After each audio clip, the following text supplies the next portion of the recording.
আসসালামু আলাইকুম। পঞ্চম শ্রেণীর বাংলা বই নিয়ে তোমাদের সাথে ধারাবাহিকভাবে আলোচনা করছি। তার ধারাবাহিকতা এখন তোমাদের সাথে আলোচনা করব। বাংলা বইয়ের 47 নম্বর পৃষ্ঠা, পাঠ 9। টুকটুক ও চিকু। টুকটুক এবং চিকু নিয়ে আমরা সুন্দর করে আলোচনা করব, বোঝার চেষ্টা করব, এরপর অনুশীলন সমাধানটি দেখব। সেদিন টুকটুক স্কুল থেকে বাড়িতে ফিরছিল। মনে তার আনন্দের জোয়ার বইছে, কারণ আগামীকাল থেকে গ্রীষ্মের ছুটি শুরু। দুদিন পর মামাতো ভাই বোনরা আসবে তাদের বাড়িতে। কি যে মজা হবে! খুশিতে জলমল করে উঠল টুকটুকের মুখটা। টুকটুক খুবই খুশি হলো, কারণ সে গ্রীষ্মের বন্ধ পাচ্ছে এবং মামাতো ভাই বোনরা আসবে। গুনগুনিয়ে গেয়ে উঠল, আজ আমাদের ছুটি ও ভাই, আজ আমাদের ছুটি। বাড়ির কাছাকাছি এসে টুকটুক হঠাৎ মিউ মিউ শব্দ শুনতে পেল। কৌতূহলী চোখে সে এদিক ওদিক তাকালো। শব্দ শুনে এগিয়ে যেতেই টুকটাক বাগানের কোণে একটা বিড়াল ছানা দেখতে পেল। ছানাটি ভয়ে জড়সড় হয়ে কাঁপছে। কাদা মাটি মাখা কঙ্কাল সার শরীর নিয়ে মিয়াও মিয়াও করে ডাকছে। মনে হচ্ছে তার একটা পা কেটে গেছে। উদ্বিগ্ন দৃষ্টিতে টুকটুক চারদিকে তাকালো, কাউকে দেখতে পেল না। টুকটুক এবার বিড়াল ছানাটির কাছে গিয়ে বলল, তুমি একা? ভয় পেয়েছ? বিড়াল ছানাটি মুখ তুলে তাকালো, চোখে যেন পানি। টুকটুকের মন বিড়াল ছানার জন্য কেঁদে উঠল। সে ছানাটিকে আলতো করে কোলে তুলে বাড়িতে নিয়ে এলো। দরজায় পা দিয়েই সে মা মা বলে ডাকতে থাকলো। মা বিচলিত হয়ে ঘর থেকে বের হয়ে এলেন। মা দেখলেন টুকটুক একটি বিড়াল ছানা কোলে নিয়ে আঙিনায় দাঁড়িয়ে আছে। অর্থস্বরে বিড়াল ছানাটি তখনও কাঁদছে। মাকে দেখে টুকটুক বলল, মা আমি কি বিড়াল ছানাটির একটু যত্ন নিতে পারি? মা একটু চিন্তিত হলেন, তারপর বললেন, বিড়ালের যত্ন নেওয়া কিন্তু কঠিন কাজ। টুকটুক বলল, মা আমি সব করব, তুমি শুধু আমাকে একটু সাহায্য করবে। সুস্থ হয়ে উঠলে ছানাটি আবার হাসবে দেখো। মা হেসে বললেন, ঠিক আছে, চেষ্টা করো। টুকটুক নরম তোয়ালে দিয়ে ছানাটির গা মুছে দিল, পায়ের কাটা জায়গা পরিষ্কার করে ওষুধ লাগিয়ে দিল। মা একটা ছোট পাত্রে দুধ দিলেন। বিড়াল ছানাটি ধীরে ধীরে দুধ খেলো। একটু পর ছানাটি টুকটুকের কোলে ঘুমিয়ে পড়ল।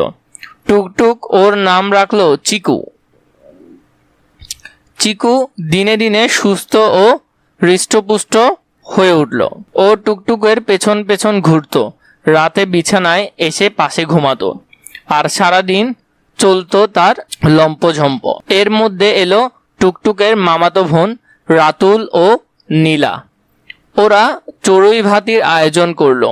ওদের আনন্দ উল্লাসে যোগ দিল চিকু। গ্রীষ্মের ছুটির কয়েকটা দিন চিকুকে নিয়ে বেশ আনন্দেই কাটলো ওদের। একদিন টুকটুক খেলতে গিয়ে দেখলো কয়েকটা ছেলে রাস্তায় একটা বিড়াল ছানাকে তাড়া করছে। সে দৌড়ে গিয়ে তাদের থামালো। টুকটুক বলল, ওরা তো ছোট্ট প্রাণী, তোমরা ওকে মারছো কেন? একটা ছেলে বলল, আমরা তো মজা করছি। টুকটুক রাগ করে বলল, কেউ তোমাদের এভাবে তাড়া করলে কেমন লাগতো? ছেলেরা চুপচাপ চলে গেল। টুকটুক বিড়াল ছানাটিকে কোলে তুলে মাঠের পাশে নিরাপদ জায়গায় নিয়ে এলো। এখন বিড়াল ছানাটি মিয়াও মিয়াও করে ডেকে উঠল, যেন বলছে, ধন্যবাদ বন্ধু। এরপর থেকে টুকটুক আশেপাশের অন্য পশু পাখির প্রতিও বেশ যত্নবান হয়ে উঠল। পাখিদের জন্য সে প্রতিদিন জানালার ধারে এক মুঠো ভাত রেখে দেয়। গ্রীষ্মের দাবদাহে বাটি ভরে পানি রেখে দেয়, পাখিরা যেন পানি খেতে পারে। সহপাঠীদের সঙ্গে নিয়ে টুকটুক প্রাণীদের বন্ধু নামে একটি ছোটখাটো একটা ক্লাবও বানিয়ে ফেলল। এই কাজে শ্রেণী শিক্ষক তাদের সহযোগিতা করলেন।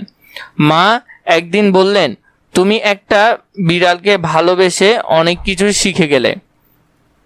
টুকটুক হেসে বলল, ও তো শুধু একটা প্রাণী নয় মা, আমার বন্ধুও।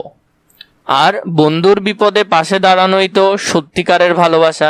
এরপরে যদি দেখো, এরপরে এখানের মধ্যে আমাদেরকে কিছু অর্থ দিয়েছে, অর্থ জেনে নেই। আনন্দ উচ্ছ্বাসে হলো যে আনন্দমুখর পরিবেশে। এরপরে হলো যে আর্তস্বর মানে ব্যথাসূচক শব্দ বা কাতর ধ্বনি। আলতো করে মানে আলগোছে। কঙ্কালসার, শরীরে হাড় ছাড়া কিছুই নেই এমন রোগা আর কি। তোমরা চাইলে এটাও মুখস্থ করতে পারো। গ্রীষ্মের দাবদাহে, গ্রীষ্মকালের প্রচণ্ড তাপে। চড়ুই ভাতি, বনভোজন।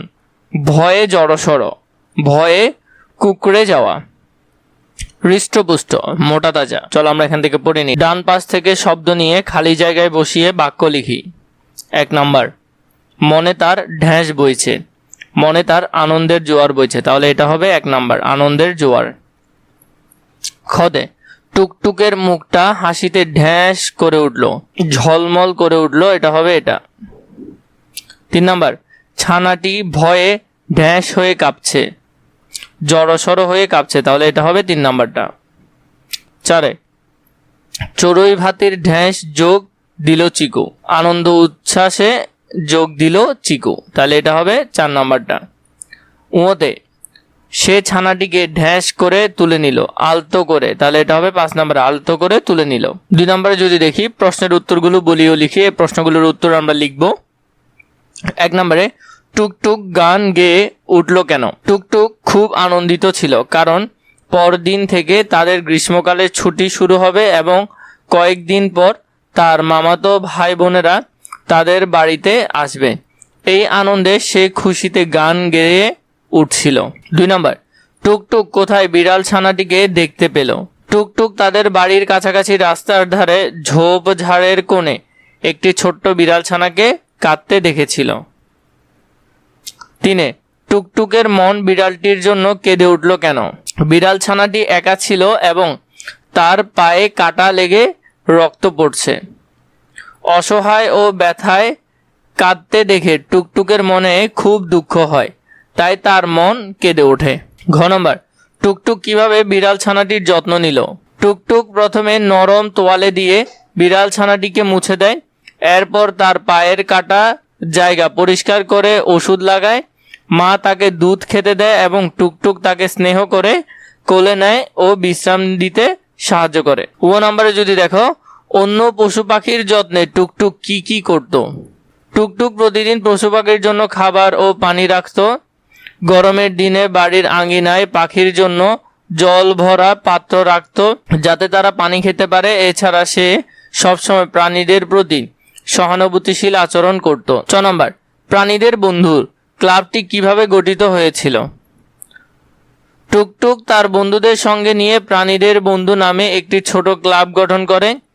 এই ক্লাবের মাধ্যমে তারা প্রাণীদের সুরক্ষা ও যত্ন নেওয়ার কাজ করত এবং বিদ্যালয়ের শিক্ষিকাও তাদের এই উদ্যোগে সহায়তা করেছিল।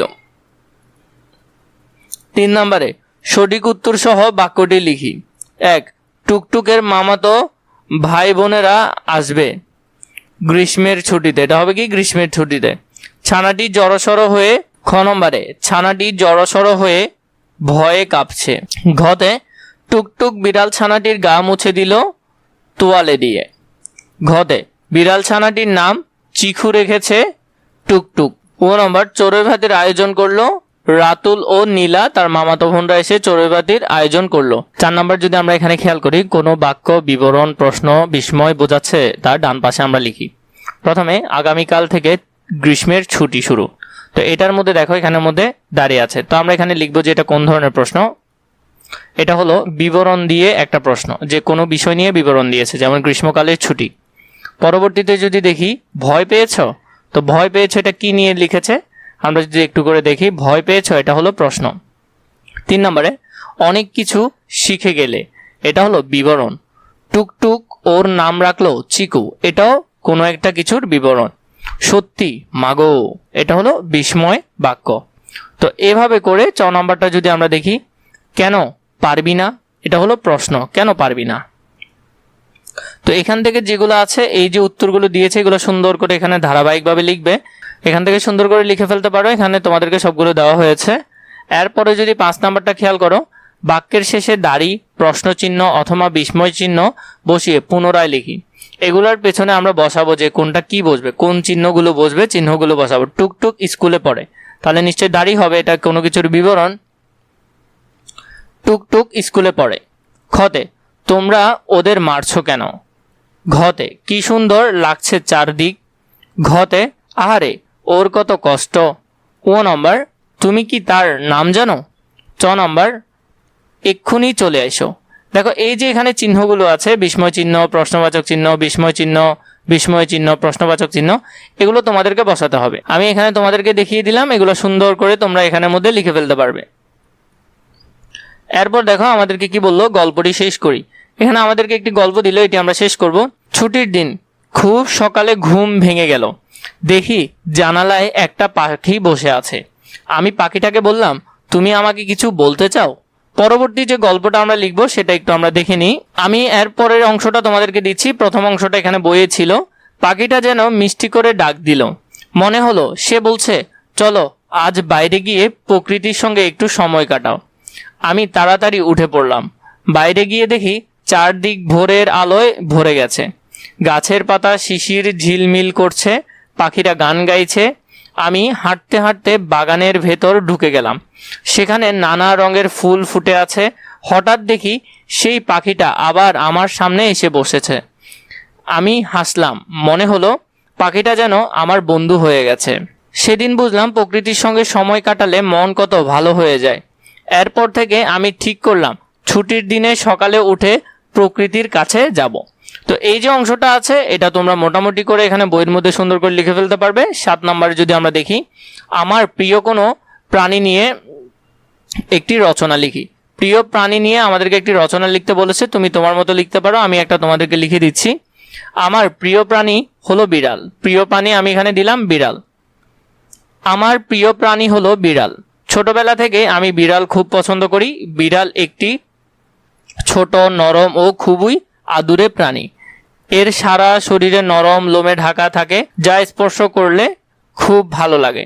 বিড়ালের চোখ দুটি উজ্জ্বল ও আকর্ষণীয়, বিশেষ করে রাতে এর চোখ জ্বলজ্বল করে। বিড়াল বিভিন্ন রঙের হয়ে থাকে, যেমন সাদা, কালো, ধূসর, হলুদ বা দাগযুক্ত। বিড়াল খুব চঞ্চল ও খেলাধুলা প্রিয় প্রাণী। এটি দৌড়াতে, লাফাতে এবং ছোট ছোট জিনিসে নিয়ে খেলতে ভালোবাসে। মাঝে মাঝে এটি সুতা বা বল নিয়ে খেলা করে, যা দেখতে খুব মজা লাগে। বিড়াল খুবই কৌতূহলী স্বভাবের, নতুন কিছু দেখলেই তা ঘেঁটে দেখতে চায়। বিড়াল সাধারণত দুধ, মাছ, মাংস ইত্যাদি খেতে পছন্দ করে। আমাদের বাড়িতে একটি পোষা বিড়াল আছে, আমরা তাকে খুব যত্ন করি। আমি প্রতিদিন তাকে খাবার দেই, পরিষ্কার পানি দেই এবং তার সঙ্গে খেলাধুলা করি।